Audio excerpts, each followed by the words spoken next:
Bismillahirrahmanirrahim. Assalamualaikum warahmatullahi wabarakatuh. Dan selamat pagi, salam sejahtera untuk kita semua. Yang terhormat Ibu Kepala Sekolah SDN 363 Maringgang, Ibu Nuraini SPDSD. Dan terhormat rekan-rekan guru yang sempat hadir dalam kegiatan kita hari ini. Jadi 30 menit ke depan atau sampai 1 jam ke depan kita akan duduk di sini bersama dalam kegiatan sosialisasi budaya positif di SDN 363 Maringgang. Jadi sebelumnya saya ingin mengucapkan banyak terima kasih karena ibu-ibu telah meluangkan waktunya untuk hadir di tempat kita ini dalam kegiatan sosialisasi budaya positif. Kita langsung saja masuk di konsep inti budaya positif.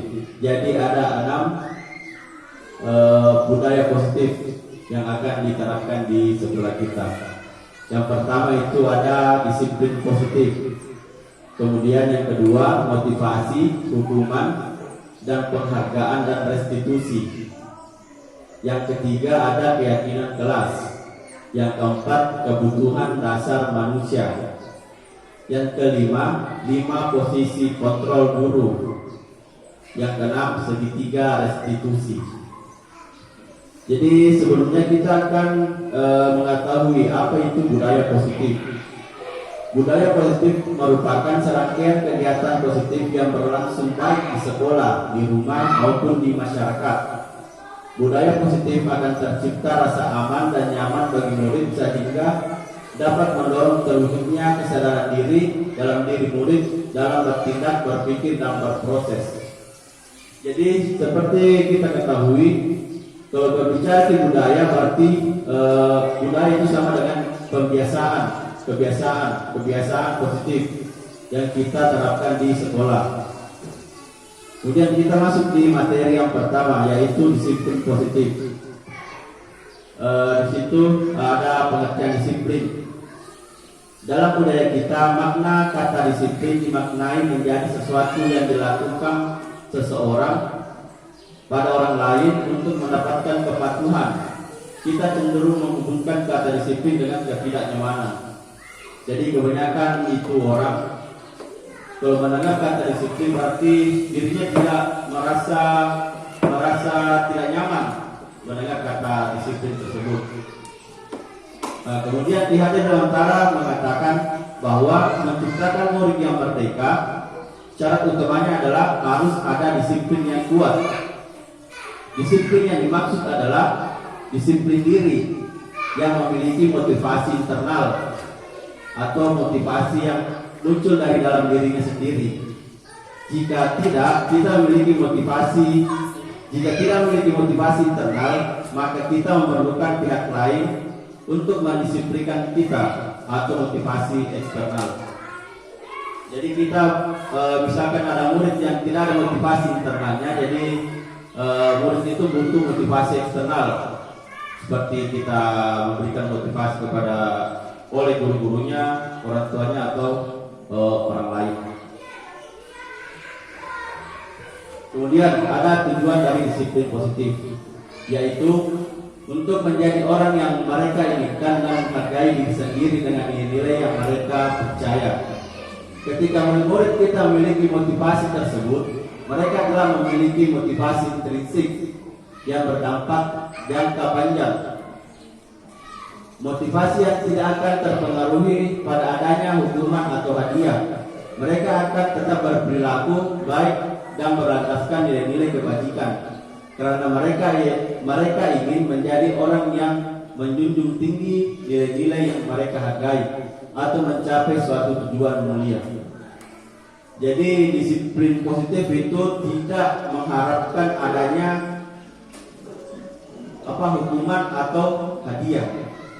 Jadi kalau masih ada orang yang disiplin karena takut adanya hukuman atau menginginkan adanya hadiah, berarti dia belum termasuk dalam disiplin positif. Dilanjut, adapun nilai-nilai kebajikan universal. Kan tadi di slide selanjutnya mengatakan bahwa yang berlandaskan nilai-nilai kebajikan. Nah, kita masuk dalam nilai-nilai kebajikan universal. Nilai-nilai ini merupakan payung besar dan sikap dan perilaku kita. Untuk nilai-nilai ini merupakan fondasi kita berperilaku. Jadi nilai-nilai kebajikan ini fondasi kita bersama dalam berperilaku, fondasi manusia dalam berperilaku. Baik itu di budaya manapun, di negara manapun, atau sekelompok manusia manapun, nilai-nilai kebajikan ini biasa sering dimunculkan dalam kelompoknya masing-masing. Nilai kebajikan adalah sifat-sifat positif manusia yang merupakan tujuan mulia yang ingin dicapai setiap individu. Nah, di sini ada pun contoh nilai-nilai kebajikan. Yang pertama itu ada dari profil pelajar Pancasila yang seperti kita ketahui bahwa yang pertama ada nilai kebajikan beriman, bertakwa dan berakhlak mulia. Itu semua termasuk nilai kebajikan. Nilai kebajikan. Yang kedua ada mandiri, bernalar kritis, kreatif dan bergotong royong. Yang terakhir kebinekaan global. Nah, di dalam pelajar Pancasila ada 6 nilai-nilai kebajikan. Kemudian di sebelahnya itu di luar dari profil pelajar Pancasila ada nilai-nilai kebajikan yang secara umum yang diterapkan di sebagian kelompok. Yang pertama ada peduli, rajin, integritas, rasa hormat, tanggung jawab, keadilan, kesantunan, kebersihan. Jadi yang di atas ini merupakan nilai-nilai kebajikan. Oke, bisa dilanjut. Nah, kemudian kita masuk di materi kedua yaitu teori motivasi, hukuman, dan penghargaan restitusi. Yang pertama itu ada 3 motivasi perilaku manusia. Yang kedua hukuman dan penghargaan, hukuman dan konsekuensi, dan restitusi yang paling terakhir. Nah, kita masuk terlebih dahulu 3 motivasi perilaku manusia. Yang pertama yaitu untuk menghindari ketidaknyamanan dan hukuman. Yang kedua untuk mendapatkan imbalan atau penghargaan dari orang lain. Yang ketiga untuk menjadi orang yang mereka inginkan dan menghargai diri sendiri dengan nilai-nilai yang mereka percayai. Jadi ketiga motivasi ini biasa yang dilakukan oleh manusia. Yang pertama, motivasi yang paling rendah di dalam tubuh seseorang yaitu untuk menghindari ketidaknyamanan dan hukuman. Jika dia bertindak berdasarkan dengan ketidaknyamanan dan hukuman. Nah, ini adalah tingkat terendah dari motivasi perilaku manusia. Biasanya orang yang motivasi perilakunya untuk menghindari hukuman dan ketidaknyamanan. Motivasi eksternal berarti muncul dari luar, dipengaruhi oleh orang lain. Kemudian satu tingkat di atasnya ada untuk mendapatkan imbalan atau penghargaan diri dari orang lain. Nah, di sini orang berperilaku untuk mendapatkan imbalan atau penghargaan diri orang lain. Yang ketiga, untuk menjadi orang yang mereka inginkan dan menghargai diri sendiri dengan nilai-nilai yang mereka percaya. Ini motivasi yang akan membuat seorang memiliki disiplin positif, karena motivasi ini berperilaku bersifat internal atau dari dalam diri mereka sendiri. Jadi biasa itu dapat di murid pasti ditahu motivasinya apa, motivasinya di murid. Ada pasti dapat motivasi dari murid untuk menghindari ketidaknyamanan atau hukuman. Misalkan disuruh kerja tugas, kemudian diiming-imingi dengan kalau tidak dikerjakan tugas akan saya kasih hukuman. Berarti itu termasuk motivasi yang paling rendah untuk diri manusia. Yang paling bagus itu yaitu yang ketiga, untuk menjadi orang yang mereka inginkan dan menghargai diri sendiri dengan nilai-nilai yang mereka percaya. Nilai apa tadi? Itu yang tadi yang sebelumnya, nilai-nilai kebajikan. Kemudian lanjut ada hukuman, konsekuensi, dan restitusi. Nah, kita dulu masuk di hukuman. Hukuman bersifat tidak terencana atau tiba-tiba. Anak atau murid tidak tahu apa yang akan terjadi dan tidak dilibatkan. Jadi artinya hukuman itu biasanya bersifat satu arah. Guru yang menentukan hukumannya, murid cuma menerima hukuman. Hukuman bersifat satu arah dan pihak guru yang memberikan. Murid hanya menerima suatu hukuman tanpa melalui suatu kesepakatan atau pengarahan dari pihak guru, baik sebelum atau sesudahnya. Jadi tidak ada arahan, tidak ada hal baik yang didapatkan oleh murid tersebut kalau guru menghukum murid. Kemudian konsekuensi. Sementara disiplin dalam bentuk konsekuensi sudah terencana atau disepakati, sudah dibahas dan disetujui oleh murid dan guru. Umumnya bentuk konsekuensi dibuat oleh guru atau sekolah dan murid sudah mengetahui sebelumnya konsekuensi yang akan diterima bila ada pelanggaran. Pada konsekuensi murid tetap tidak nyaman untuk jangka waktu pendek. Jadi hukuman dan konsekuensi ini sama-sama memberikan ketidaknyamanan kepada murid. Cuman kalau hukuman itu jangka panjang dampaknya, tapi konsekuensi itu cuma jangka pendek. Nah, kemudian ada restitusi. Restitusi adalah proses menciptakan kondisi bagi murid untuk memperbaiki kesalahan mereka sehingga mereka bisa kembali pada kelompok mereka dengan karakter yang lebih kuat. Ya, di sini restitusi ada diskusi antara guru dan murid, sehingga murid memberikan pendapatnya. Murid yang bertanggung jawab atas kesalahannya sendiri, bukan kita yang memberikan solusi, tapi murid yang memberikan solusi untuk dirinya sendiri. Nah, kemudian pasti bingung membedakan yang mana itu hukuman dan mana itu konsekuensi. Nah, di sini ada tindakan guru yang slide sebelah kanan, sebelah kiri dari ibu, mencatat 100 kali di dalam buku kalimat, saya tidak akan terlambat lagi karena terlambat ke sekolah. Kira-kira ini hukuman atau konsekuensi? Ada dua pilihan, hukuman atau konsekuensi.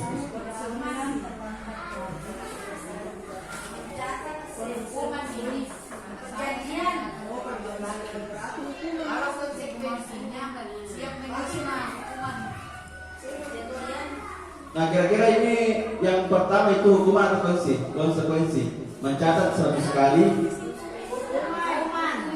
Ya, hukuman. Kemudian yang kedua, lari mengelilingi lapangan basket 2 kali karena terlambat hadir di sekolah.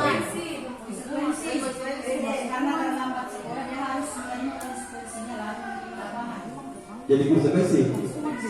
Ini tetap hukuman. Hukuman ini. Iya. Ya, membersihkan coretan yang dibuatnya di meja tulis. Nah, ini konsekuensi hukuman. Ya, konsekuensi. Karena dia bertanggung jawab sendiri. Dan dia mencoret, dia bertanggung jawab untuk menggantikan. Apa bedanya tadi di atas? Kan juga di atas itu. Yang kedua, jangan dia terlambat. Nah, sampai juga membersihkan coretan dibuat di meja itu. Yang membersihkan kan dia yang lakukan, jadi dia yang harus dia yang lakukan, tapi juga yang bersihkan. Nah, yang sedang 1, 2 ini merupakan hukuman karena guru memberikan satu arah, tidak ada diskusi dengan muridnya. Kan kita menyuruh misalkan ada siswa terlambat, kita beri hukuman, catat 100 kali di buku dengan kalimat seperti ini. Disuruh mencatat berarti satu arah, kita saja guru yang memberikan hukuman. Nah, beda dengan ini membersihkan coretan yang dibuat di meja tulis. Misalkan ada murid yang mencoret meja, pasti ditanya dulu, bilang kira-kira bagaimana bisa menghilangkan ini coretan. Begitu kira-kira ibu.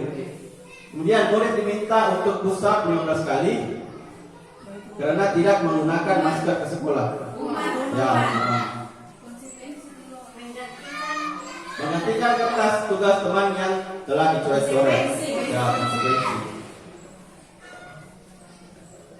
Jadi kira-kira begitulah hubungan perbedaan antara hukuman dan konsekuensi dari contoh tindakan yang diterapkan di depan. Kemudian kita masuk ke penghargaan. Suatu benda atau peristiwa yang diinginkan yang dibuat dengan persyaratan hanya jika Anda melakukan hal ini maka Anda mendapatkan penghargaan yang diinginkan. Nah, Alfikon pernah mengatakan saat kita berulang kali menjanjikan hadiah kepada anak-anak agar berperilaku bertanggung jawab atau kepada seorang murid agar mempelajari sesuatu yang baru atau kepada seorang karyawan agar melakukan pekerjaan yang berkualitas, kita sedang berasumsi mereka tidak dapat melakukannya atau mereka tidak akan memilih untuk melakukannya. Nah, apabila kita menjanjikan hadiah kepada murid, pasti dia diiming-imingi dengan hadiah tersebut untuk melakukan suatu tindakan. Bisa juga murid itu tidak melakukannya karena kalau misalkan murid tidak menunjukkan hadiah tersebut, pasti dia tidak melakukan tindakan yang disuruh. Ya. Jadi begitu. Kon selanjutnya juga mengemukakan beberapa pernyataan dari hasil pengamatannya selama ini tentang tindakan memberikan penghargaan yang nilainya sama dengan menghukum seseorang. Jadi penghargaan ini juga tidak termasuk dalam disiplin positif.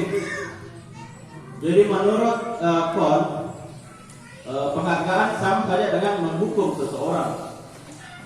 Yang pertama, pengaruh jangka pendek dan jangka panjang. Jadi kalau kita memberikan penghargaan, ada pengaruh jangka pendeknya dan ada pengaruh jangka panjangnya. Kemudian penghargaan tidak efektif. Yang ketiga, penghargaan merusak hubungan. Nah, merusak hubungan seperti apa? Misalkan kita memberikan hadiah ke murid tak satu orang, pasti ada kecemburuan di antara murid tersebut. Nah, yang keempat, penghargaan mengurangi ketepatan. Maksudnya dia ketepatan ini dia cuma mengerjakan sesuatu yang disuruh dengan cepat tanpa adanya ketepatan. Karena yang hanya diinginkan adalah hadiah penghargaan. Kemudian penghargaan menurunkan kualitas. Penghargaan mematikan kreativitas. Kemudian penghargaan sama dengan menghukum motivasi dari dalam diri atau intrinsik. Kemudian lanjut. Nah, kita masuk di materi ketiga, yaitu keyakinan kelas. Keyakinan yaitu nilai kebajikan universal yang disepakati secara tersirat dan tersurat, lepas dari latar belakang suku, negara, bahasa maupun agama. Keyakinan kelas adalah kesepakatan yang dibuat oleh kelas berdasarkan nilai-nilai kebajikan universal. Nah, jadi yang dulu ada yang namanya peraturan kelas, ya kan? Ada peraturan kelas. Nah, kemudian ditingkatkan satu level, dinamakanlah kesepakatan kelas. Ditingkatkan lagi ke level paling tertinggi, yaitu keyakinan kelas. Nah, jadi misalkan ada peraturan kelas, tak bisa diganti dengan keyakinan kelas yang mengandung nilai kebajikan universal. Nah, kemudian ini pembentukan keyakinan kelas. Keyakinan kelas bersifat lebih abstrak daripada peraturan yang lebih rinci dan konkret. Keyakinan kelas berupa pernyataan. Baik, kita lanjut. Kemudian di sini ada tata cara pembentukan keyakinan kelas. Tadi sampai ke poin kedua, keyakinan kelas berupa pernyataan universal atau secara umum. Pernyataan keyakinan kelas senantiasa dibuat dalam bentuk positif. Keyakinan kelas hendaknya tidak terlalu banyak sehingga mudah diingat dan dipahami oleh warga kelas atau siswa. Keyakinan kelas sebaiknya sesuatu yang dapat diterapkan di lingkungan tersebut. Semua warga kelas hendaknya ikut berkontribusi dalam pembuatan keyakinan kelas lewat kegiatan curah pendapat. Dan yang terakhir, bersedia meninjau kembali keyakinan kelas dari waktu ke waktu. Jadi di sini keyakinan kelas dibentuk guru dan siswa. Kebiasaan itu kalau peraturan cuma guru yang buat, siswa yang mentaati. Jadi di sini ada dua arah, guru dan siswa berdiskusi keyakinan-keyakinan apa yang mereka inginkan di dalam kelasnya, peraturan-peraturan apa yang mereka inginkan di dalam kelasnya. Nah, kemudian ini adalah contoh keyakinan kelas yang saya buat di kelas 5. Ini bukan keyakinan kelas khusus kelas 5, tapi khusus kelas 5 dalam mata pelajaran PGOK. Nah, di sini di gambar yang pertama, siswa menuliskan pendapatnya. Saya memberikan sticky note. Siswa memberikan pendapatnya. Kemudian menempelkan di sini pendapatnya. Kemudian saya bacakan kembali dan menyimpulkan bagian sini. Mungkin gambar tulisannya tidak jelas. Nah, inilah inilah contoh keyakinan kelas yang jadi. Ya, kalau sudah disimpulkan, ini semua keyakinan kelasnya yang sudah. Ini outputnya. Nah, sama juga yang ini di sebelah. Nah, yang pertama itu dari Lidius, kejujuran, kebersihan, gotong royong, disiplin, tanggung jawab, sopan satu dan ketertiban. Nah, jadi siswa itu sudah tidak dijelaskan kembali. Misalkan dinilai disiplin, kan pasti biasanya mengatakan datang tepat waktu. Ya, jadi kita tidak diuraikan nilai kata-kata seperti itu. Jadi langsung saja kalau misalkan kita mengatakan disiplin, berarti murid mengingat datang tepat waktu. Itu jadi nilai kebijakannya saja yang ditulis. Misalkan religius, pasti murid paham kalau berdoa pasti bersungguh-sungguh. Ya, karena dia sendiri yang tulis di sini. Dia sendiri yang tulis. Jadi kita guru cuma menyimpulkan. Oke, bisa lanjut. Kemudian materi keempat kalau tidak salah, kebutuhan dasar manusia. Seluruh tindakan manusia memiliki tujuan tertentu. Semua yang kita lakukan adalah usaha terbaik kita untuk mendapatkan apa yang kita inginkan. Ketika kita dapat melakukan apa yang kita inginkan, sebetulnya saat itu kita sedang memenuhi satu atau lebih dari kebutuhan dasar kita. Jadi seluruh tindakan manusia itu sesuai dengan kebutuhan dasarnya. Ada 5 kebutuhan dasar manusia. Nah, yang pertama bertahan hidup, yang kedua kasih sayang dan merasa diterima, yang ketiga penguasaan, yang keempat kebebasan, yang kelima kesenangan. Jadi kelima ini merupakan kebutuhan dasar manusia. Apa itu kebutuhan bertahan hidup? Misalkan kita butuh uang untuk makan, kita butuh rumah untuk bertahan hidup, untuk tidur, misalkan kira-kira begitu. Kesehatan, rumah dan makanan itu masuk dalam bertahan hidup. Kemudian kasih sayang dan merasa diterima. Kebutuhan ini ada 3 kebutuhan berikutnya adalah kebutuhan psikologis, kebutuhan untuk disayangi dan diterima, meliputi kebutuhan akan hubungan dan koneksi sosial. Kemudian ada penguasaan. Kebutuhan ini hubungannya dengan kekuatan dan mencapai sesuatu, menjadi kompeten, menjadi terampil, diakui atas prestasi keterampilannya. Jadi penguasaan ini seperti bentuk pengakuan. Kebebasan adalah kebutuhan akan kemandirian, otonomi, memiliki pilihan yang mampu mengalihkan arah hidup seseorang. Kemudian ada kesenangan. Kebutuhan akan kesenangan adalah kebutuhan akan mencari kesenangan, bermain dan tertawa. Jadi saya heran kalau ada murid yang misalkan malas menulis atau adalah masalah-masalah yang ditemukan oleh murid karena mungkin kebutuhan dasarnya tidak terpenuhi. Begitu. Misalkan disuruh menulis. Nah, mungkin dia kebutuhan dasarnya kesenangannya tidak terpenuhi karena mungkin dia merasa bosan terus menulis. Jadi dia butuh kebebasan. Nah, kemudian atau misalkan ada muridnya yang biasanya caper-caper dan cari perhatian, nah mungkin kebutuhan dasar kasih sayangnya itu belum terpenuhi. Kira-kira begitu. Kemudian kita masuk di materi selanjutnya, itu posisi kontrol guru. Yang pertama ada penghukum, pembuat merasa bersalah. Ada posisi sebagai teman, ada pemantau dan ada manajer. Oke, kita bahas satu persatu. Nah, penghukum. Seorang penghukum bisa menggunakan hukuman fisik maupun verbal. Orang-orang yang menjalankan posisi penghukum senantiasa mengatakan bahwa sekolah memerlukan sistem atau alat yang dapat lebih menegakkan murid lebih dalam lagi. Nah, jadi biasanya itu kalau kita memposisikan kita sebagai penghukum, biasanya kita mengatakan seperti ini: patuhi aturan saya atau awas. Kemudian kamu selalu saja salah. Selalu yang terakhir selesai. Kamu pasti yang selalu terakhir selesai. Jadi kalau kita berbicara seperti itu, mari kita memposisikan diri kita sebagai penghukum.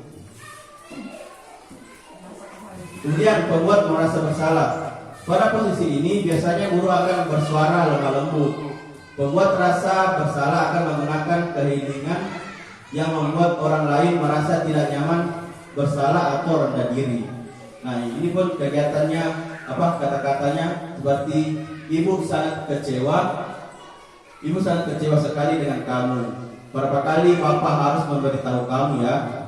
Gimana coba kalau orang tua kamu tahu kamu berbuat begini? Jadi kalau ada kata-kata seperti ini yang muncul dari diri kita, dari kata-kata, berarti ibu itu memposisikan dirinya membuat merasa bersalah. Kemudian sebagai teman, guru pada posisi ini tidak akan menyakiti murid, namun akan tetap berupaya mengontrol murid melalui persuasi atau secara secara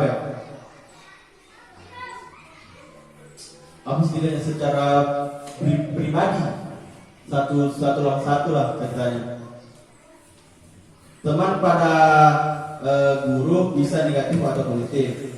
Positif di sini berupaya hubungan baik yang terjalin antara guru dan murid. Guru di posisi teman menggunakan hubungan baik dan hampir untuk mempengaruhi seseorang. Nah, contoh kata perkataannya yaitu seperti ayo bantulah demi Bapak. Ayo ingat tidak bantuan Bapak selama ini. Ya sudah, kali ini tidak apa-apa, nanti ibu akan bereskan. Nah, seperti itulah posisi kontrol sebagai teman. Kemudian ada pemantau. Memantau berarti mengawasi. Pada saat ini kita mengawasi, bertanggung jawab atas perilaku orang-orang yang kita awasi. Posisi pemantau berdasarkan pada peraturan-peraturan dan konsekuensi. Nah, contoh perkataannya, peraturannya apa? Apa yang telah kamu lakukan? Sanksi atau konsekuensinya apa? Kemudian posisi terakhir yaitu manajer. Yang paling baik itu ya di sini manajer. Posisi guru sebagai manajer itu paling baik. Manajer adalah posisi di mana guru berbuat sesuatu bersama dengan murid, mempersilahkan murid mempertanggungjawabkan perilakunya, mendukung murid dan dapat menemukan solusi atas permasalahannya sendiri. Nah, biasa contoh perkataannya seperti ini. Apa yang kita yakini? Kan kalau misalkan contoh buat keyakinan kelas, ditanyakan kembali apa yang kita yakini bersama-sama di kelas. Kemudian apakah kamu meyakininya? Apakah kamu mempercayainya? Jika kamu meyakininya, apakah kamu bersedia memperbaiki? Jika kamu memperbaiki ini, hal ini menunjukkan apa tentang dirimu? Apa rencana kamu untuk memperbaiki hal ini? Nah, inilah posisi kontrol manajer yang paling baik diterapkan di dalam sekolah.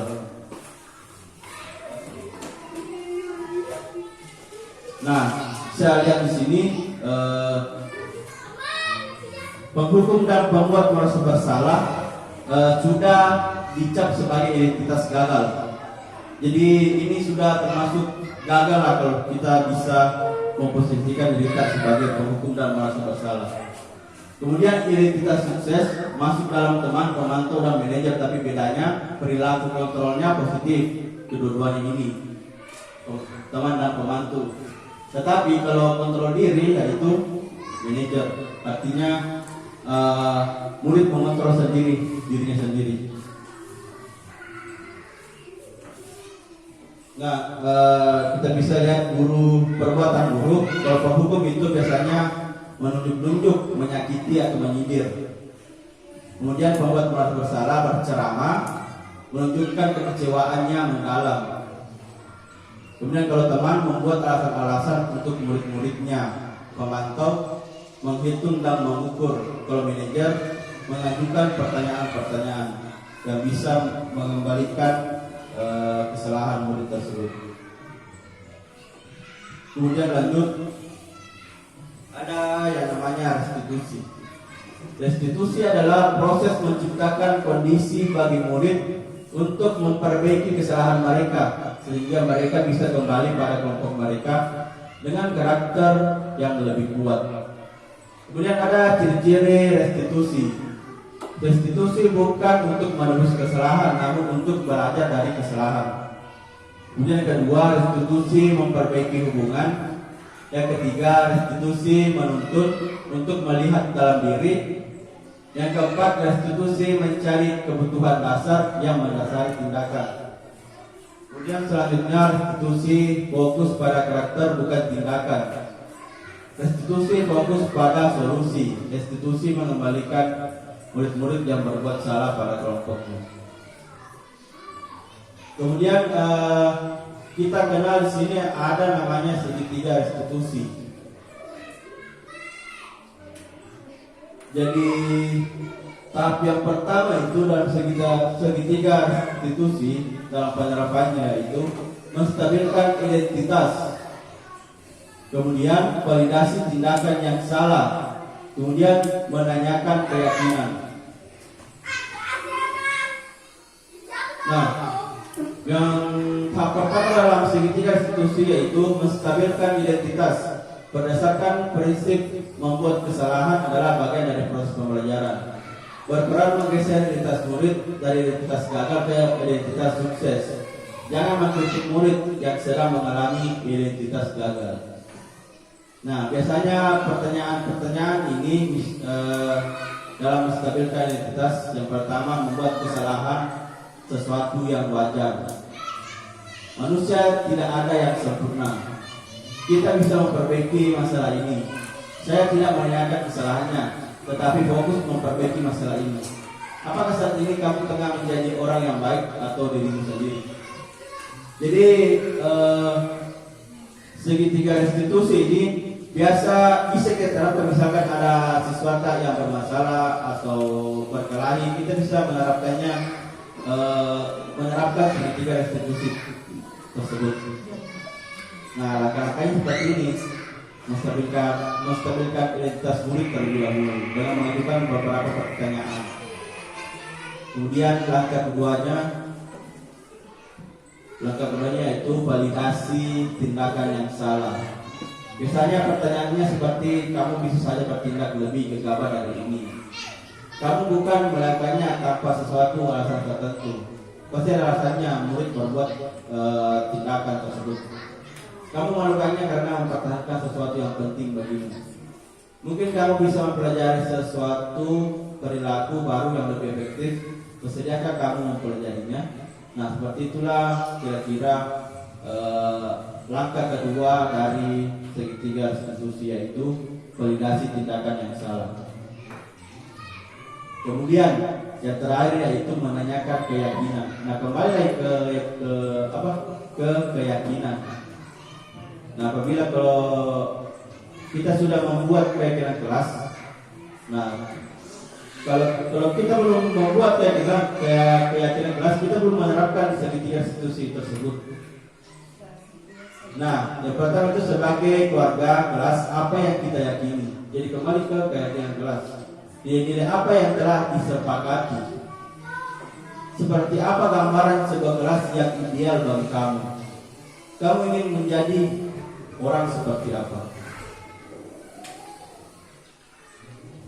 Nah, kira-kira seperti itu.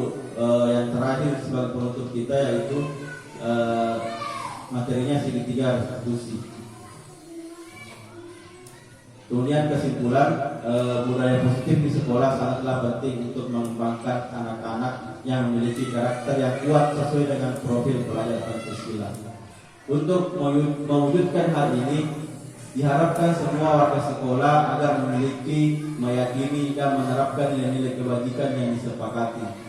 Dan jika suatu saat ada kondisi di mana murid berperilaku tidak pantas atau melanggar keyakinan kelas, maka perlu dijalankan pendekatan disiplin positif yang dinamakan restitusi.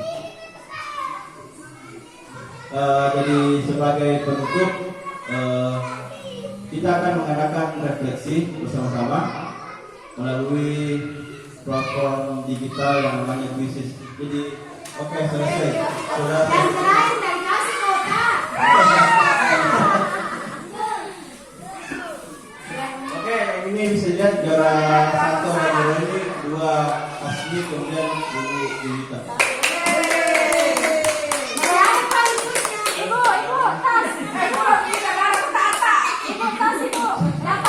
Ya, jadi refleksi tadi penanda sebagai penutup kegiatan kita hari ini. Terima kasih atas perhatiannya ibu-ibu sekalian dan tidak melewatkan waktunya juga. Terima kasih. Saya tutup sekian dan terima kasih. Wassalamualaikum warahmatullahi wabarakatuh.